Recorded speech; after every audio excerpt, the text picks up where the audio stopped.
சந்தன மரத்தையே மிஞ்சும் செம்மரம் பற்றி ஊரறிய செய்த மர விஞ்ஞானி.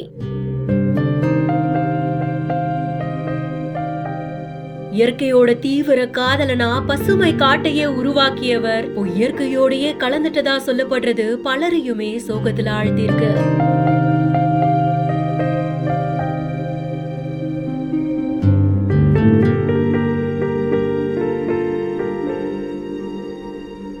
யார் இந்த சதாசிவம் ஐயா?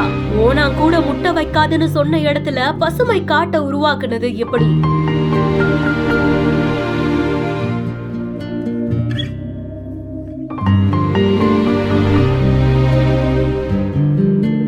கோயம்புத்தூர் மாவட்டம் கிணத்துக்கடவுக்கு பக்கத்துல ஏலூர் அப்படின்ற கிராமத்துல சாதாரண விவசாய குடும்பத்துல பிறந்தவங்க தான் ERR சதாசிவம் ஐயா. வாழ்நாள் முழுக்க மரம் வளர்ப்பு பத்தியே பேசினவரு 1997ல இந்திய அரசோட இந்திரா பிரியதர்ஷினி விஸ்வமித்ரா விருதும் வாங்கியிருக்காங்க. மரங்கள் அதிகமா வளர்க்கறதுனால ஒரு கிராமத்துடைய பொருளாதாரத்தையே உயர்த்த முடியும் அப்படின்றத அடிக்கடி சொல்வாங்க. சொன்னதை செஞ்சும் காமிச்சவங்க தான் இவங்க. வறட்சியான நிலத்துல கூட வளரக்கூடிய இந்த செம்மரம் குறித்து நிறைய ஆய்வுகளை மேற்கொண்டிருக்காங்க. கிட்டத்தட்ட 60 வருஷத்துக்கும் மேல இந்த ஆய்வுகளை பண்ணிருக்காங்க.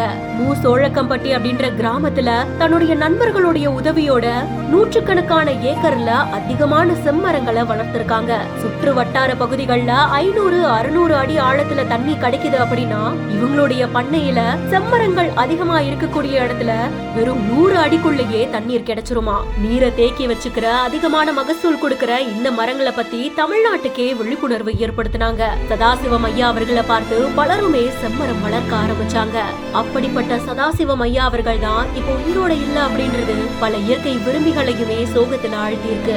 ஐயா அவர்கள் இல்லனாலும் அவங்க சொன்ன விஷயங்களும் மரங்கள் இல்லனா நம்ம இல்ல, மரங்கள் உங்களை காப்பாத்துன்னு சொன்னது எல்லாமே காற்றுல ஒழிச்சுக்கிட்டே இருக்கும். ஐயா அவர்களுடைய இறப்புக்கு பிஹைண்ட் சார்பாகவும் ஆழ்ந்த இரங்கலை தெரிவிச்சுக்கிறோம்.